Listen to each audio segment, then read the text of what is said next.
Les vases du Cé, tome 5, Jamais loin de toi, suite. Samedi 12 juillet 2008. Éléonore ne résista pas au plaisir d'emmener Lisa et Alex visiter l'Amerigo Vespucci, son bateau préféré, ainsi que le Cuauhtémoc. Elle vint le samedi matin quand François pouvait aussi l'accompagner.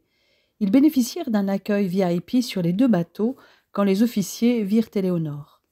L'après-midi devait avoir lieu le défilé des équipages dans Rouen. La visite de l'Amerigo fut un moment inoubliable pour la famille, dont tous les membres parlaient italien, à la surprise de l'officier qui se chargea de les guider sur le voilier. Il félicita Éléonore pour la chorégraphie sur Gli occhi verdi dell'amore et les autres, mais le choix de cette chanson l'avait touché.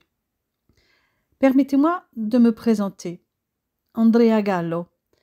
J'ai l'impression de vous avoir vu danser dans un concert de Tina Turner. Si c'est en Italie, ce n'était pas moi, mais Anna Ringerberg. Nous nous ressemblons, paraît-il. Non, je suis sûre que c'était vous. C'était à Lugano. Je m'en souviens parce que le plus simple aurait été que je la voie à Turin, puisque j'en suis originaire, mais début mai, j'étais en mer. Donc, j'avais pu avoir des places le 1er juillet à Lugano, qui n'est qu'à un peu plus de 2 heures de Turin. Alors, oui, à Lugano, c'était moi. Mais ce qui est bizarre, c'est que je vous ai vus aussi tous les deux en photo sur l'album de mariage de la sœur d'un ami, médecin à Turin. Cet ami ne serait pas Fabio Lombardi ? Demanda François. Oui, c'est ça. Eh bien, la sœur de Fabio, Gabriella, a épousé mon frère Laurent à Rome, et elle vit ici à Rouen. Éléonore était son témoin avec Fabio. Et Monica, sa plus jeune sœur, vit aussi en Normandie. Elle vit avec Sean, qui est le frère de ma belle-sœur Lindsay, la femme de mon frère David. Le monde est vraiment petit. Si vous voulez les voir, si toutefois vous êtes libre, vous pouvez venir dîner à la maison. Je leur demanderai de venir, s'exclama Éléonore. Volontiers, je serais content de les revoir. Pour Gabriella, pas de problème. Pour Monica, je suis moins sûre car elle habite Le Havre, ajouta la jeune femme. Je passerai vous chercher à 20h si ça vous convient, dit François. Après cette prise de rendez-vous impromptue, la famille Vasducé alla visiter le Cuauhtémoc et y reçut l'accueil chaleureux habituel sur ce voilier, le préféré des Rouennais pour son ambiance festive. Là encore, Éléonore fut reconnue et applaudie. Lisa était enthousiasmée par la musique sur le bateau et dansa avec son frère devant les marins amusés par cette fillette de 7 ans et demi qui dansait la salsa comme une grande. Elle poussa d'ailleurs ses parents à en danser une sur Suavemente. Finalement, les deux sœurs, Gabriella et Monica, purent venir dîner chez François et Éléonore, avec l'ami de leur frère qu'elle connaissait bien, pour l'avoir souvent côtoyé.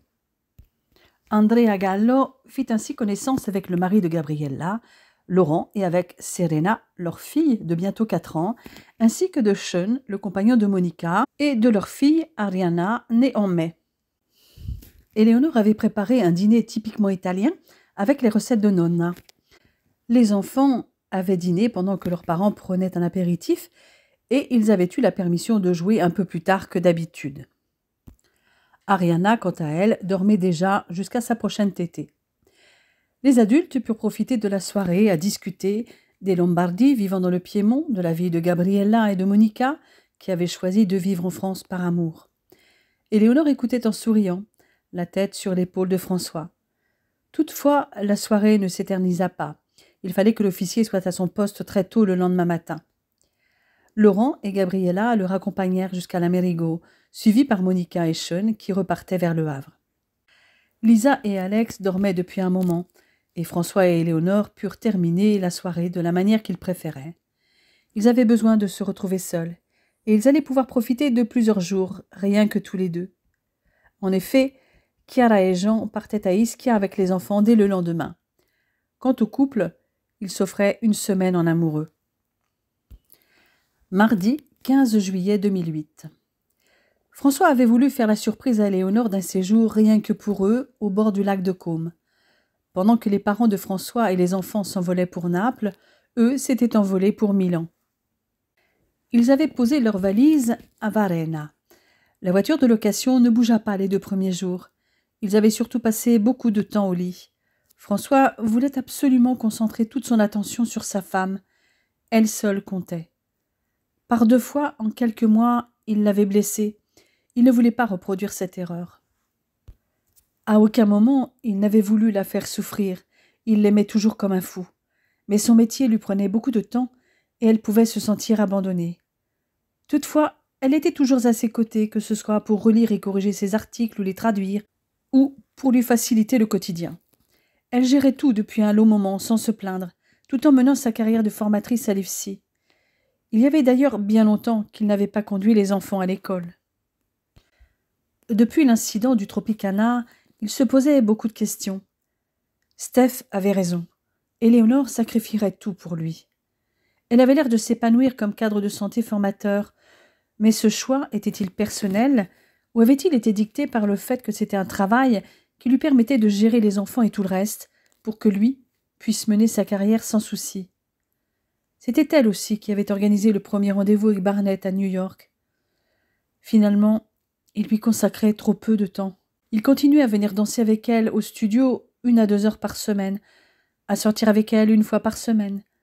Les moments qu'elle avait vraiment à elle étaient ceux où elle dansait au studio ou en représentation comme récemment. Et encore avait-elle assuré les 3 dates parce que Sandra était en vacances. Car depuis qu'il y avait les enfants, elle n'avait plus fait de showcase. Et il avait failli la priver de la seule chose qu'elle pouvait faire pour elle-même. Elle était une danseuse de talent qui avait arrêté sa carrière pour un autre choix de vie. Mais elle restait cette danseuse avec ce physique et surtout cette aura, ce don exceptionnel de se distinguer parmi toutes les autres. Non pas à cause de son glamour ou sa façon de s'habiller toujours élégante, mais sa personnalité. Depuis son plus jeune âge, vers 8 ans, elle avait fourni beaucoup d'efforts, fait de grands sacrifices, s'était distinguée par son talent, ses capacités hors pair. En plus d'une hygiène de vie stricte, elle avait dû se plier à des heures d'entraînement quotidien pour améliorer son équilibre, sa souplesse, son endurance, son explosivité sur scène et sa technique jusqu'à ce qu'elle soit irréprochable. Elle avait travaillé tout ce temps pour être sur scène, même si désormais il ne s'agissait plus que d'une scène locale. Pourquoi l'empêcher de goûter encore à ce plaisir d'être sur scène? Bien sûr, elle attirait les regards, d'autres hommes pouvaient la désirer, mais lui seul pouvait l'embrasser, la caresser, lui faire l'amour quand il le souhaitait, et elle ne s'était jamais refusée à lui. Même après avoir subi la séquestration, les viols, elle ne l'avait jamais repoussé, au contraire. Dans son stress post-traumatique, ce qui avait été le plus insupportable pour elle, ça avait été que son corps ait été souillé par un autre, et qu'elle ne méritait plus d'être aimée par lui, François. Toujours lui, elle ne pensait qu'à lui. Ce matin-là, il était songeur, comme souvent ces derniers temps. Éléonore, qui venait de se réveiller, le contemplait depuis un long moment sans qu'il s'en soit rendu compte. Elle se tourna vers lui pour caresser ce visage qu'elle aimait tant. Il sortit de sa torpeur et soudain, il l'étreignit avec une telle force qu'elle en eut le souffle coupé. « Oh, Éléonore, mon amour, si tu savais à quel point je t'aime. » Il la couvrait de baisers sans pouvoir s'arrêter. Et brusquement, la digue se rompit. Il lui dévoila toutes les pensées qui le hantaient depuis quelque temps. Elle répondit avec la plus grande sincérité à toutes ses interrogations. Oui, elle s'épanouissait dans son métier de formatrice qui, certes, lui permettait d'être plus disponible pour lui et les enfants, mais ce n'était pas un sacrifice. Elle adorait son nouveau métier. Transmettre ses connaissances, sa passion des soins infirmiers aux étudiants, contribuer de cette manière au développement de la qualité des soins. Les enseignements cliniques lui permettaient de connaître d'autres services du CHU, d'autres établissements, et à travers eux, elle gardait le contact avec les patients. Elle aimait aussi relire ses travaux, traduire ses articles et les contenus l'intéressaient. Oui, elle aurait aimé passer plus de temps à danser avec lui, à sortir avec lui, mais, comme tous les couples avec des enfants, il n'était pas toujours facile de disposer d'autant de temps qu'il pouvait le souhaiter. Et oui, elle ne pouvait se passer de la danse. Elle avait fait d'énormes sacrifices pendant des années pour briller sur scène, mais elle s'était rendue compte que la vie trépidante d'une danseuse professionnelle n'était pas pour elle. Elle voulait danser, mais la scène ne lui était plus aussi indispensable, même si elle prenait toujours plaisir à danser en public. Ce qu'elle aimait, c'était créer des chorégraphies pour elle et pour les autres. Elle avait besoin de lui et de la danse. Sans la danse, elle n'était pas complète. Elle ne vivrait qu'à moitié, mais sans lui, elle se laisserait mourir. Il la serra alors à l'étouffer, déposa des centaines de baisers sur son corps offert. Le désir qu'ils avaient l'un de l'autre était si intense qu'ils ne purent attendre très longtemps avant de l'assouvir pleinement. Ils ne pensèrent même pas au déjeuner. Ils émergèrent en début d'après-midi pour une promenade au bord du lac jusqu'au centre de Varlena, où ils ne s'éternisèrent pas. En continuant leur chemin le long du lac, ils trouvèrent un café avec une terrasse plus isolée. Les jardins tout en longueur de la Villa Monastero prolongèrent cette balade qui, selon Éléonore, devait être magique au printemps, avec les magnolias, les glycines et les rhododendrons. Ils avaient en tout cas une vue splendide sur le lac et la Villa Cipresi. Le lendemain, ils prirent le ferry pour aller d'abord à Leno, où commençait la Tremezzina, cette étroite bande de terre au bord du lac, où les parcs sont si nombreux et si serrés qu'on dirait un seul et même jardin, le jardin de la Lombardie, avec les plus belles villas de la région. Il est vrai que la promenade sous les arbres était superbe. La vie semblait être rythmée par le soleil et le bruit de l'eau.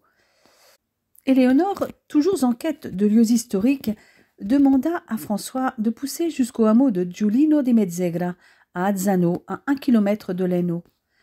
Elle l'amena près du portail d'une maison. Elle n'eut pas besoin d'expliquer pourquoi ils étaient venus là. Une plaque avec les photos de Benito Mussolini et de Clara Petacci indiquait que ces deux personnages y avaient été exécutés le 28 avril 1945. Cette exécution a bien arrangé tout le monde, dit Éléonore. La droite italienne, car le procès de Mussolini aurait été aussi celui de la politique italienne depuis 20 ans. La gauche, qui ainsi allait jusqu'au bout de sa révolution. Les alliés, parce que ça les délivrait d'un personnage encombrant. D'ailleurs, les commandos américains chargés de l'arrêter se sont bien gardés de faire du zèle. Quant aux Anglais, ils s'en foutaient. Cette période semble t'intéresser plus que les autres, constata François. Mon grand-père, comme mon père, était officier dans la marine. Il était officier sur le contre-torpilleur Le Terrible. En 1940, à Merselkebir, il était déjà sur ce navire, qui a franchi la passe avec 4 autres bâtiments légers sous les tirs britanniques. En 1943, après avoir passé quelques mois à Boston pour une remise en état et l'ajout de perfectionnement, Le Terrible, et mon grand-père avec, est revenu en Afrique du Nord et a participé au débarquement allié le 9 septembre à Salerne. Et 4 jours plus tard, il a débarqué les hommes du 1er bataillon de choc à Ajaccio, qui devaient appuyer les résistants sur place. On oublie trop souvent que la Corse a été le premier département à être libéré en octobre 1943. Grâce à une partie de l'armée de libération, à l'initiative du général Giraud et contre l'avis de De Gaulle, avec l'appui des maquisards corses et la complicité des forces armées italiennes d'occupation. Et fin février 1944, Le Terrible était à la bataille d'Ist et a intercepté un convoi allemand transportant du matériel de guerre vers la Grèce en mars 1944. Et surtout, il a participé au débarquement en Provence en août 1944. Qui plus est, mon autre grand-père était un maquisard. Celui qui était boulanger et aidait des familles juives? Oui. Dès 1940, à 17 ans, il avait rejoint De Gaulle en Angleterre. Il en était revenu au début de 1943 et avait été intégré à un maquis. Il avait retrouvé ma grand-mère qui était un amour de jeunesse. Elle travaillait à l'époque à la mairie de Rouen comme secrétaire. Ce que beaucoup de gens ignorent, c'est que les rafles qui ont eu lieu à Rouen pour déporter les Juifs étaient soigneusement préparées en mairie. Ma grand-mère a alerté le seul réseau qu'elle connaissait, celui de mon grand-père, pour essayer de prévenir les familles juives. La veille de la rafle du 15 juillet, elle a imploré sa voisine juive, qui avait 2 petites filles, de quitter Rouen pour aller se cacher. Le mari de cette voisine avait déjà été déporté suite à la première rafle, et la jeune femme voulait rester à l'attendre. Elle a quand même fini par accepter de confier ses filles à ma grand-mère, qui les a accompagnées dans son village du Pays de Caux, où ses parents les ont accueillies, les faisant passer pour des nièces. Par la suite, quand mes grands-parents se sont mariés à l'automne 1943, ils avaient pris les 2 fillettes chez eux pour soulager mes arrière-grands-parents déjà âgés. C'était plutôt risqué. S'il n'y avait eu que ça, heureusement l'instituteur faisait aussi partie de la résistance et les a aidés du mieux qu'il pouvait. Avec ses camarades du maquis, mon grand-père a participé à des opérations de sabotage, à la réception de parachutage d'armes et de munitions en provenance d'Angleterre, mais leur mission était aussi d'espionner et de transmettre des informations précieuses pour les Anglais. Mais ils ont été dénoncés et une partie du réseau a été arrêtée par la Gestapo et a été déportée à Buchenwald juste après le bombardement de Rouen du 19 avril 1944. Il en est revenu, mais beaucoup de ses camarades y sont restés, hommes et femmes. Maintenant que tu en parles, je me souviens que Nonna m'a raconté le soulèvement de la population de Naples, fin septembre 1943, qui a libéré la ville de l'occupation allemande. Mon grand-père y était. C'est la seule ville italienne à s'être libérée sans l'aide des Alliés. Mes grands-parents en étaient très fiers. Et ils avaient de quoi? C'était un véritable exploit, ils sont les seuls à l'avoir fait. Ils arrivèrent juste à temps à Tremezzo pour visiter la Villa Carlotta et son jardin botanique avant de prendre le dernier ferry pour rejoindre leur hôtel. Le lendemain, ils reprirent le ferry avec leurs valises pour s'installer dans un hôtel de Côme. Ils firent quelques arrêts en route entre Cernobbio et Menaggio afin d'arriver à leur point de chute. Ils firent une courte visite de la ville jusqu'à l'heure de l'apéritif où ils s'arrêtèrent par hasard dans un restaurant très chaleureux de la Viale Lecco. Ils y dégustèrent des pâtes noires au homard sur une superbe terrasse à l'arrière du restaurant. Jeudi 16 juillet 2008. Ils repartirent en fin de matinée pour Milan, où ils restituèrent la voiture de location et prirent ensuite le métro pour déposer leurs valises dans un hôtel proche du Duomo. Éléonore et François se contentèrent de faire un tour dans le quartier. Ils entrèrent dans la Galleria Vittorio Emanuele II, l'une des plus belles allées commerçantes au monde, se contentant de regarder les vitrines des magasins de luxe. La jeune femme voulait surtout montrer à François la mosaïque zodiacale du taureau rugissant. Soudain, il la vit enlever ses chaussures, poser le talon droit sur les testicules du fameux taureau et faire 3 tours sur elle-même sous les regards médusés d'autres promeneurs qui attendaient leur tour pour tenter de faire la même chose. Peu de personnes réussissaient à faire même un seul tour. « Qu'est-ce que tu fais » lui demanda François en riant. « Il paraît que ça porte chance. La légende raconte que toute personne capable de faire un tour complet à l'aide du talon droit posé sur les parties génitales de ce taureau, en faisant un vœu, verra ce vœu exaucé. »« Pourquoi as-tu fait 3 tours si un suffit ?»« Parce que certains disent que la légende prévoit un tour et d'autres 3. J'ai voulu mettre toutes les chances de mon côté. » En sortant par l'autre côté de la Galleria, le couple se retrouve à Piazza della Scala, l'une des places les plus animées de Milan. Le Teatro alla Scala ne parut pas à François un lieu aussi spectaculaire que l'Opéra de Paris. De là, Éléonore entraîna son homme vers la Via Monte Napoleone et la Via della Spiga, dans le quadrilatère de la mode, où se trouvaient les boutiques les plus luxueuses de la ville. Elle ne s'éternisa pas, car les boutiques n'étaient pas leur fort à l'un comme à l'autre. Ils revinrent donc vers la Piazza del Duomo, à l'heure où le soleil commençait à décliner, teintant la cathédrale de marbre blanc de tons roses et orangés. Ils repassèrent à leur hôtel, initialement pour se changer pour le dîner, mais ils firent bien plus avant de s'habiller. François annonça alors le programme de la soirée. « Ce soir, je t'emmène dîner dans un restaurant avec vue sur le Duomo, mais après, j'ai envie de danser avec toi. Donc, direction une boîte exclusivement latino.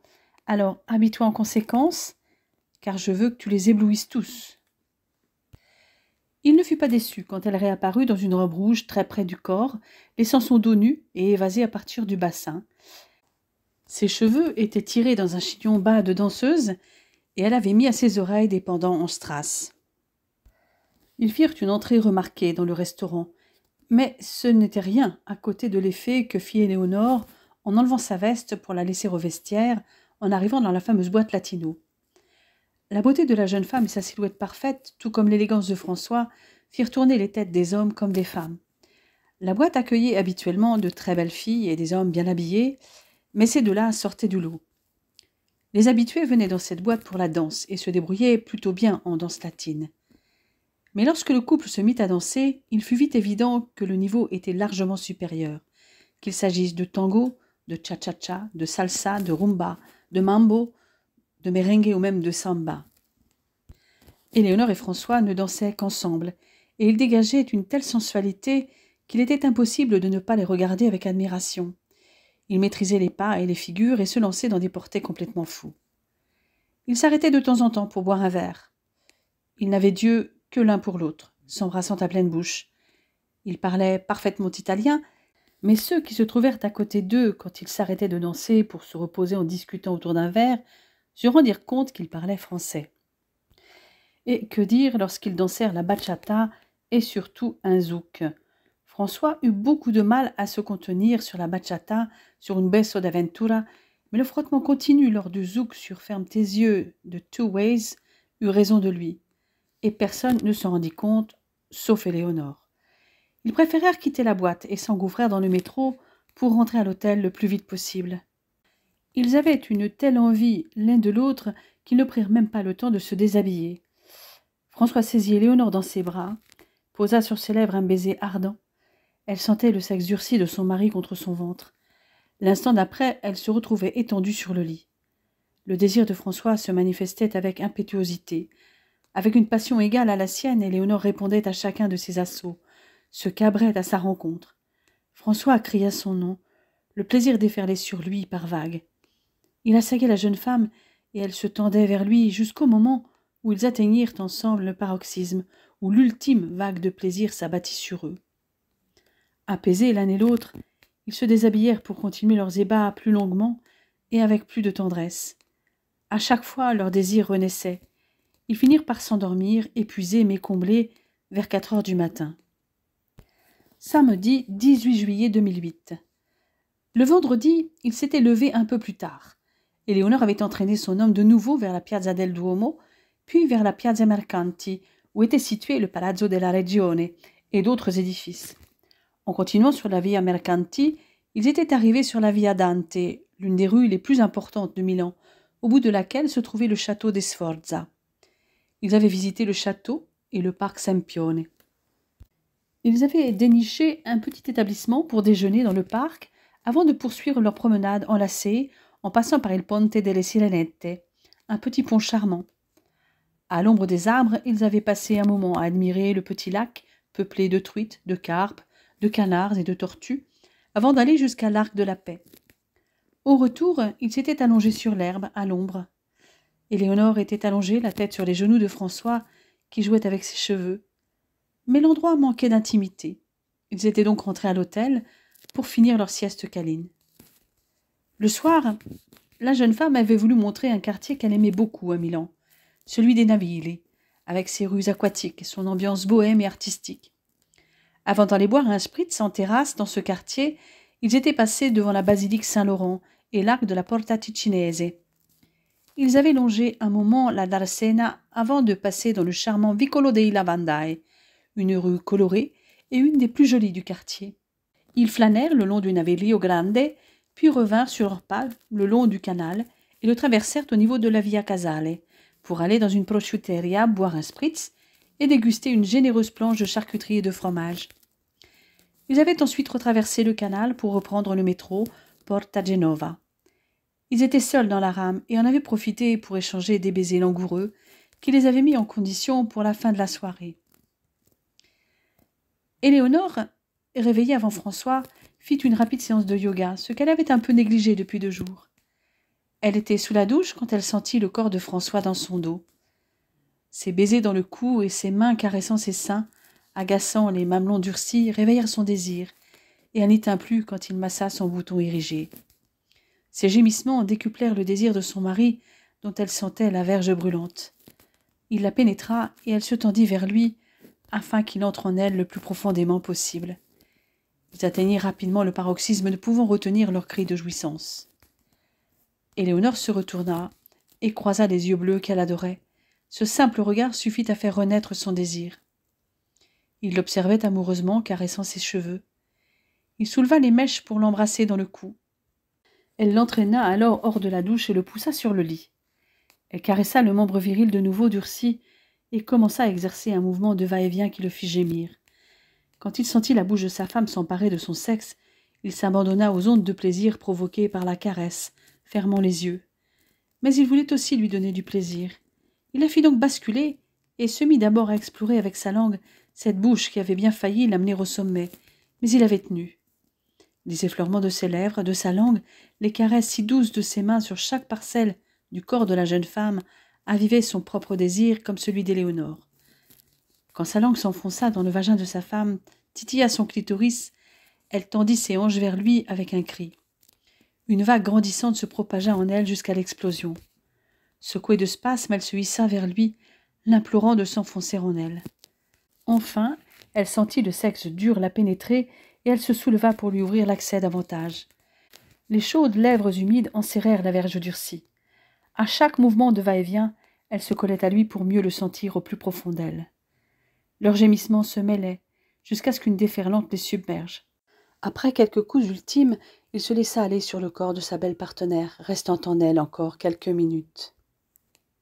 Ces exercices matinaux leur avaient ouvert l'appétit pour le petit déjeuner, et vers 9h30, ils reprirent le métro pour se rendre à Milano Centrale. Ils étaient largement à l'heure pour le train de 9h40 qui devait les amener à Naples. Pendant les 5 heures de trajet, ils s'assoupirent l'un contre l'autre. Ils eurent la surprise de se retrouver en même temps que Laurence et Jacques sur le port de Naples-Beverello. Ils avaient décidé de venir pour pouvoir être présents à l'anniversaire de leur petit-fils. À 17h30, ils étaient à Ischiaporto où Matteo les attendait. Les enfants furent ravis de voir leurs grands-parents maternels et surtout leurs parents qu'ils ne lâchèrent plus de la soirée. Dès le lendemain, les deux amoureux retrouvèrent la routine qu'ils avaient lorsqu'ils étaient dans l'île. Séance de yoga suivie de la méditation, le plus souvent en couple, paddle dans les petites criques qu'ils connaissaient bien et où ils se cachaient pour faire l'amour, balades en scooter dans l'île et les concerts du soir. Éléonore savourait le bonheur d'être avec l'amour de sa vie, ses enfants et sa famille.